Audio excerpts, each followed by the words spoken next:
I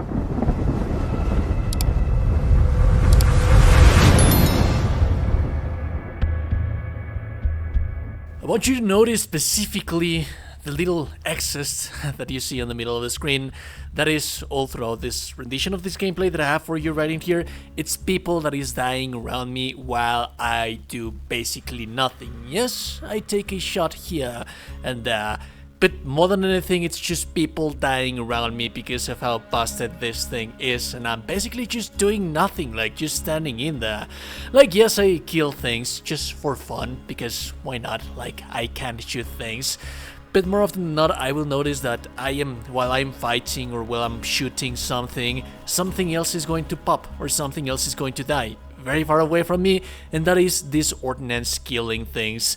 Alongside another one very powerful thing that a lot of people are using. Now granted, I do have to say that the ordnance on itself, it's amazing, it's cool, but it's nothing like out of the ordinary. It's the combination of both of these items what makes things so broken and so powerful. And yeah, so essentially this is going to allow for a whole bunch of ads, whole bunch of DPS ads floating and flying around you, killing things for you while you basically do nothing, and it is very, very, very powerful. So like I mentioned, it is going to be a combination of two things that we're going to have right in here. One of them, it's the ordnance grenade. The other one, it's the actual shield that everyone is using right now. It is some kind of a meta, and the cool thing about these things is that you can actually get them early on in the game, so you can start crafting a build around this, which is going to be very, very, very powerful. So the ordnance that we're using right in here, it's the swarm. It could be a different type of swarm. I have been farming this guy for quite a while. I can get the double white swarm and then the actual swarm. My advice is that you get something that actually has a little bit more of a faster cooldown. That should be, at least that's my focus. It has 2 charges and you can't be spamming it like I was on the gameplay because of the fast recharge time that this thing has, and also because it has 2 charges, of course. Now, it can have like a different perk outside from the MIRV payload, which basically this what it does, it spawns 3 grenades on exploding. All of them are going to have that one right there. The second one is going to be different, like for example the damage radius is increased by 62% in here, but the homing turn rate is reduced by 33%. That's why I'm not using this, and the homing is what really interests us, because the damage of the explosion is not really going to do that much. It is, but usually the AI of the enemy is going to run away from it, but they cannot run away from the homing little things that you have out there. So I very much like to have this one that has grenade cooldown duration. However, you can just have another perk right in here.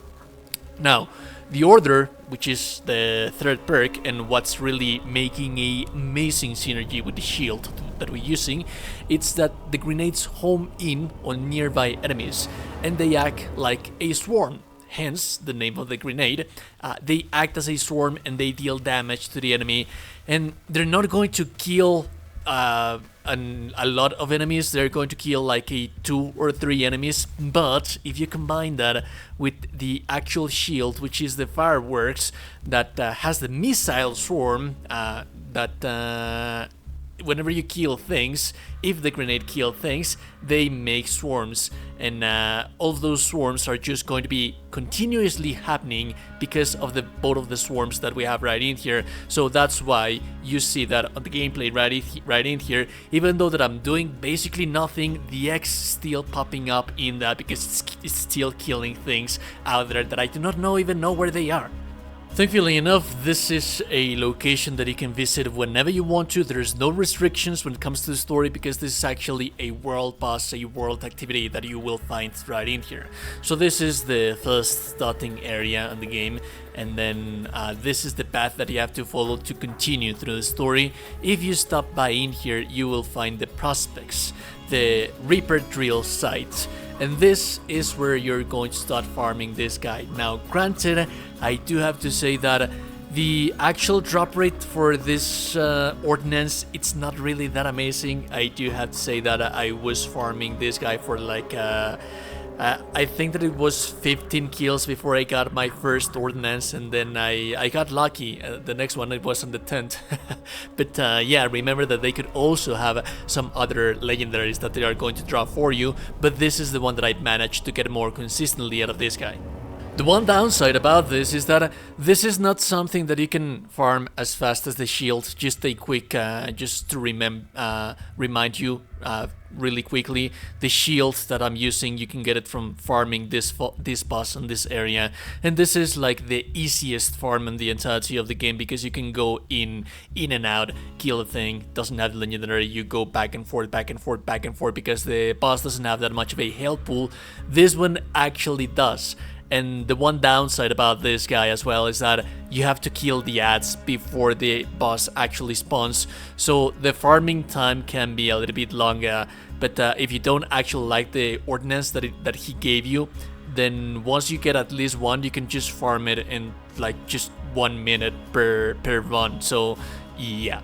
This is not a build video because I'm thinking that I'm still needing a whole bunch of things to actually establish my build, but if you want to build towards this, this is something that you can actually build towards it, because let's say, for example, on the Vault Hunters, the one that focuses a little bit more on the ordnance stuff, you have the Vengeance. So the Vengeance has increased ordnance damage right in here in the magazine size.